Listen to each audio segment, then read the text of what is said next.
tips yang penting. Gimana sih cara melatih agar kaiwa kita itu ya lancar, alami, dan juga tidak tersendat. Minasan, konnichiwa. Sakura Nihongo Kouza no Gagato desu. Yoroshiku onegai shimasu. 今回はですね、まだ前回のビデオの続きになります。どうやって日本語が上手に話せるか。日本語が上手に話せるための練習方法、勉強の仕方についてご紹介をしていきたいと考えています。最初に言いますが、これからですね、共有する勉強の仕方、練習方法は、あくまでも私自身が実際に経験したやり方です。勉強の仕方にもですね、いろいろありますが、このやり方は自分に合わないなと、そう思っている方もいらっしゃるかもしれないんです。ですが、何年間もかけて日本語を勉強していたのになかなか自信持ってうまく話せないとか、たくさん言葉、単語分かっているのにうまく文章が並べられないとか、日本語で声をかけられたら自然に返せないとか、そういった悩みのある方、ぜひこのやり方を試してみても悪くはないと思います。気になる方は最後まで聞いてください。よろしくお願いします。Oke, saya sambung dengan penjelasan dalam bahasa Indonesia. Ya, video ini adalah lanjutan dari penjelasan sebelumnya tentang cara bagaimana mahir bercakap-cakap atau kaiwa dalam bahasa Jepang. Nah, sebelumnya secara ringkas saya coba simpulkan kembali bahwa kita dalam melihat suatu kemampuan bahasa Jepang yang mahir itu ibarat bangunan yang utuh. Sedangkan penyusunnya seperti pondasinya, tiangnya itu saya ibaratkan seperti huruf, hiragana, katakana, dan kanji. Kemudian batu bata penyusunnya adalah kotobanya atau tanggonya ya, kosakata. Semen untuk menyambungnya, menyatukannya itu seperti bumpo atau tata bahasa. Kemudian atapnya seperti bentuk kalimat sopan dan aturan-aturan yang ada di dalamnya. Nah, sekarang di video kali ini saya akan sedikit sharing tentang bagaimana cara berlatih yang efektif. Gimana caranya berlatih kaiwa, terutama ketika sendiri ya, agar kita bisa pede menggunakan bahasa Jepang dalam keseharian. Langsung aja ya, kita ke beberapa tips. Saya ada beberapa tips yang mungkin nanti mungkin layak untuk dicoba ya bagi yang masih punya masalah seperti yang saya sebutkan tadi sebelumnya. Nah, sebelum masuk tips, ada ada satu hal yang perlu dipahami, benar-benar harus dipahami ya, mengenai tingkatan dalam bahasa Jepang. Secara garis besar, saya bagi tingkatan dalam bahasa Jepang itu menjadi 3. Yang pertama adalah informal atau casual untuk keseharian yang menggunakan bahasa Jepang futsuke, bentuk biasa, digunakan ketika kita berbicara dengan teman yang lebih muda, dalam keluarga, atau dengan orang-orang yang sudah akrab. Yang kedua adalah bahasa sopan standar. Saya menyebutnya bahasa sopan standar. Ini adalah untuk bahasa sopan yang menggunakan akhiran des untuk kata benda, atau untuk kata kerja menggunakan mas, masen, mashita, masen deshita. Itu saya sebut dengan tingkatan sopan standar. Dan kemudian satu lagi adalah bahasa sopan yang tinggi, yaitu bahasa sopan yang mungkin dalam bahasa Jepang dikenal dengan sonkeigo dan kenjogo. Bahasa Jepang yang banyak digunakan di dunia kerja, di dunia bisnis, atau digunakan kepada orang-orang yang jauh lebih kita hormati. Ya. Nah, setelah kita tahu ada 3 tingkatan tersebut, lantas mungkin ada yang bertanya, sebenarnya apa kita harus menguasai ketiga tingkatan tersebut? Untuk keseharian, sebenarnya yang perlu untuk dikuasai itu hanya 2 tingkat di awal. bahasa dengan tingkatan informal, dan satu lagi adalah sopan standar. Dengan menguasai dua tingkatan tersebut, itu sudah jauh mencukupi ketika kita ingin menggunakan bahasa Jepang dalam keseharian tanpa ada masalah sedikit pun, ya. Karena bahasa Sonkeigo, bahasa dengan tingkat sopan yang lebih tinggi, itu memang banyaknya digunakan di dunia profesional, ya, di dunia kerja, di dunia bisnis, dan yang lainnya. Dalam biasa percakapan biasa, ya, dengan orang yang kita sering bertemu setiap hari, itu jarang digunakan.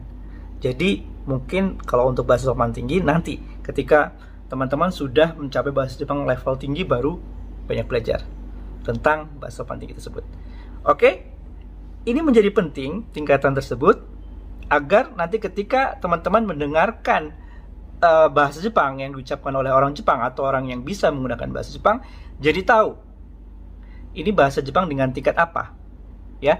Karena sometimes ketika diterjemahkan dalam bahasa Indonesia, baik itu bentuk informal atau bentuk sopan standar, itu artinya sama, tetapi sebenarnya dalam bahasa Jepang memiliki tingkatan yang berbeda, ya. Itu perlu diperhatikan di awal. Nah, setelah kita tahu tersebut, sekarang masuk ke tipsnya nih. Tips yang penting, gimana sih cara melatih agar kaiwa kita itu ya lancar, alami, dan juga tidak tersendat. Tips pertama yang perlu teman-teman nanti praktekkan adalah menguasai aizuchi. Aizuchi itu adalah feedback ketika kita merespon orang lain berbicara dalam bahasa Jepang. Ya, contohnya seperti, sou desu ne, hai, ii desu ne, yokatta desu ne, daihén deshita ne, sore mo omoshiroi desu ne. Ya, seperti itu adalah contoh-contoh aizuchi yang harus teman-teman ulangi berkali-kali hingga benar-benar mendekati pelafalan yang diucapkan oleh orang Jepang. Ya, sekali lagi, kuasai aizuchi. Ini sangat membantu ketika teman-teman berkomunikasi dengan orang Jepang misalnya. Kita merespon, ya, naruhodo, sou desu ne, sore mo atta desu ka. Ya, contohnya seperti itu. Jadi kita dengan merespon seperti itu, komunikasi akan jauh lebih enak, lebih lancar, dan orang yang berbicara lebih merasa dihargai, lebih merasa didengarkan pembicaranya, sehingga mereka akan juga dengan lebih santai ngobrol dengan kita, ya. Lebih banyak lagi ngobrol dalam bahasa Jepang. Kuasai aizuchi. Kemudian tips yang kedua, ini adalah tips yang menurut saya sering banget saya gunakan ketika saya belajar dulu. Kuasai pertanyaan-pertanyaan dasar dalam bahasa Jepang. Ya, ketika belum lancar berbicara dalam bahasa Jepang, lancarlah untuk bertanya dulu dalam bahasa Jepang. Ya, jadi kita dengan pertanyaan yang kita ajukan, kita gali bahasa Jepang orang Jepang misalnya. Bagaimana sih kita ketika menyampaikan ini? Bagaimana ketika kita menjelaskan tentang sesuatu gitu, ya? Kita gali caranya, bahasa Jepangnya yang digunakan itu dari orang Jepang dengan pertanyaan kita. Ya, misalnya ya dari kita ketika sudah ngobrol nih, kita mulai dulu obrolannya nih. Kyou mo atsui desu ne. Itsumo kono jiki ni atsuku naru desu ka? Toka ne. Apakah di saat-saat musim ini sudah mulai panas ya di bulan-bulan ini? Ya, kemudian pertanyaan yang lain tentang apapun, ya, tentang makanan. Koko de ichiban oishii tabemono wa nan desu ka? Ya, itu juga boleh tentang tema-tema yang keseharian banget. Kuasai pertanyaan-pertanyaannya, ya. Itsumo nanji ni ie o deru desu ka? Itsumo nanji ni ie o deru desu ka? Ie ni tsuita no wa nanji goro desu ka? Toka ne.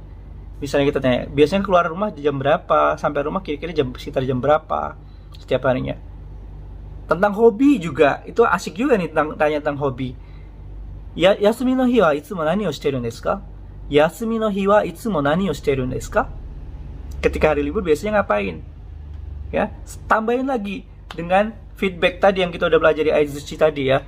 ああ、それ面白そうですね。あ、私もやってみたいです。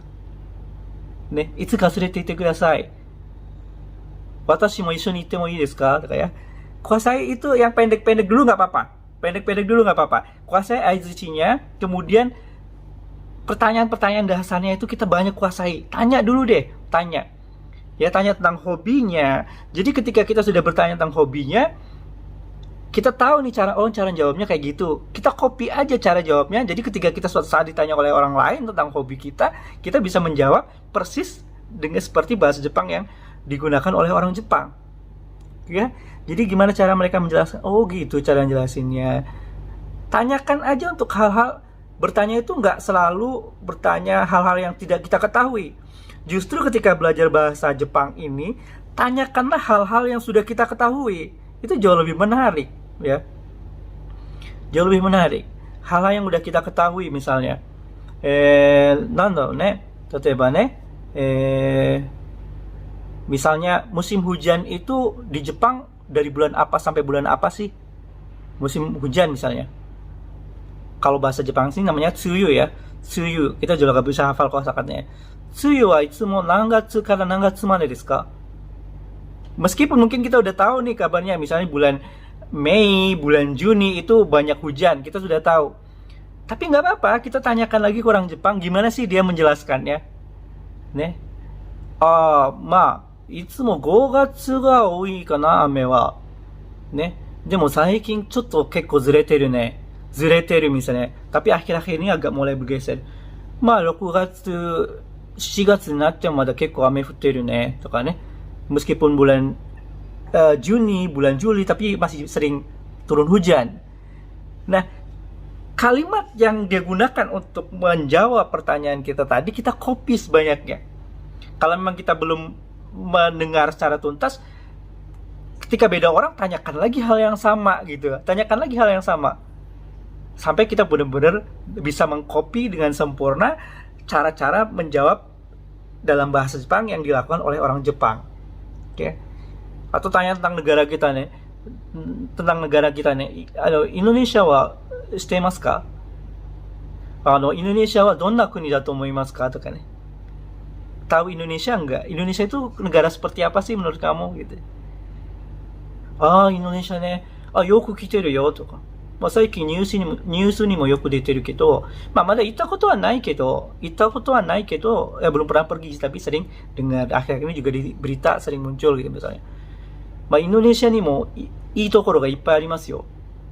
ぜひ機会があったら来てください。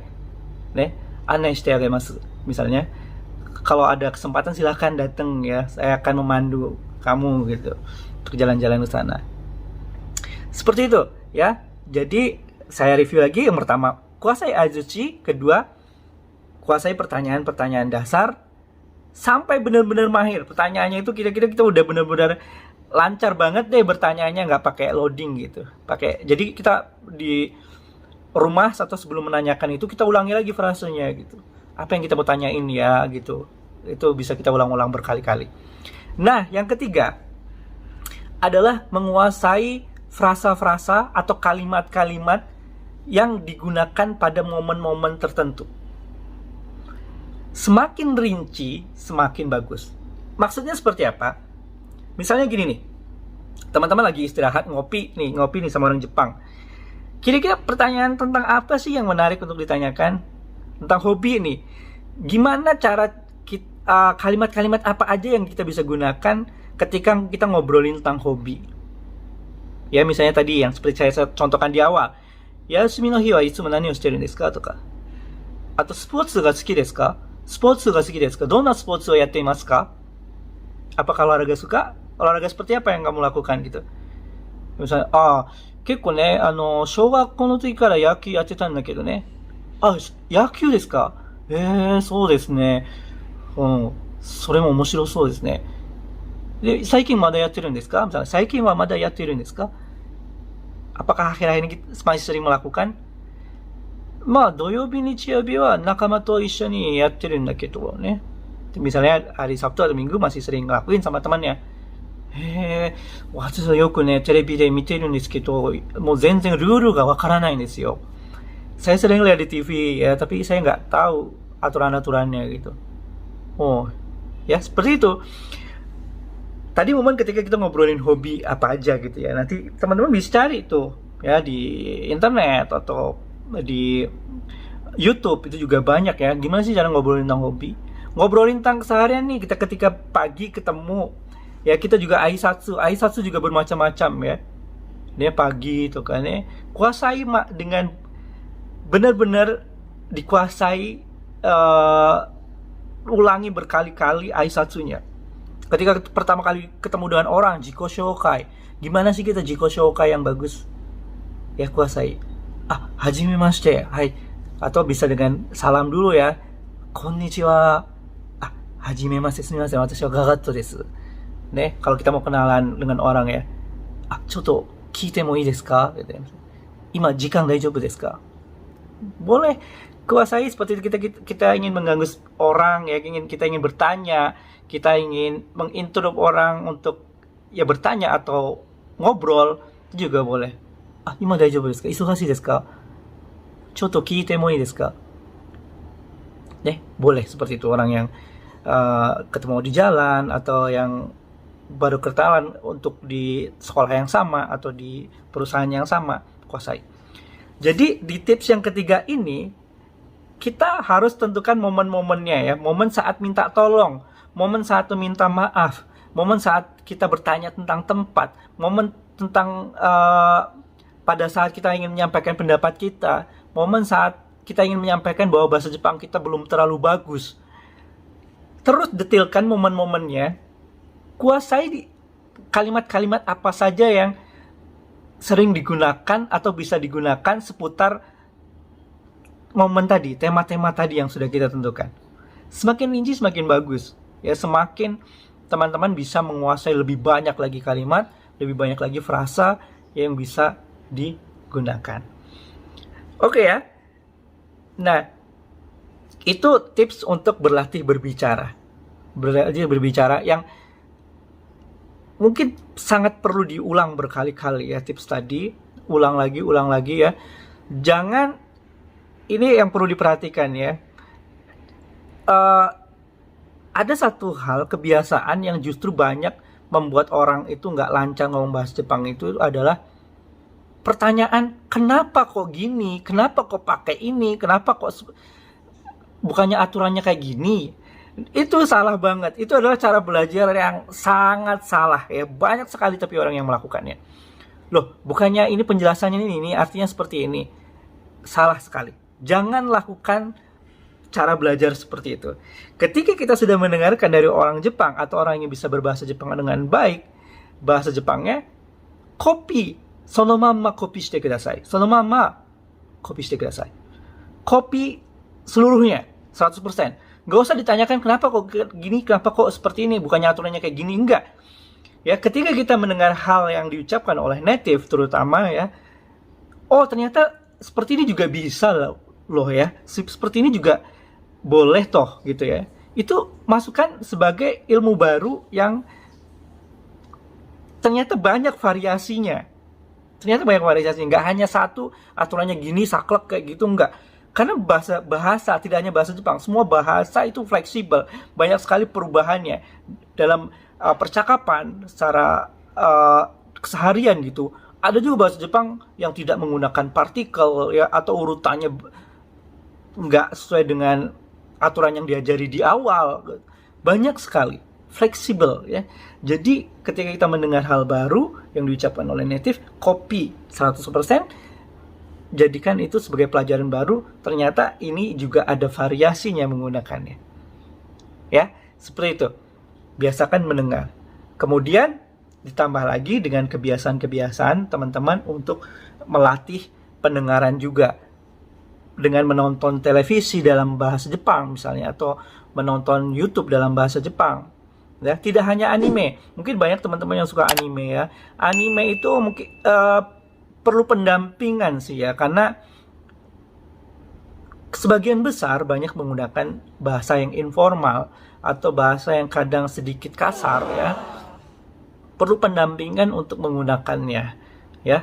Memang ada juga sih yang menggunakan bahasa sopan, bahasa yang bagus gitu. Cuma perlu didampingi. Kalau kita benar-benar ngopi 100% dari yang digunakan di anime, bahasa Jepang yang digunakan di anime itu, khawatir teman-teman tidak bisa membedakan ternyata itu nggak sopan ya.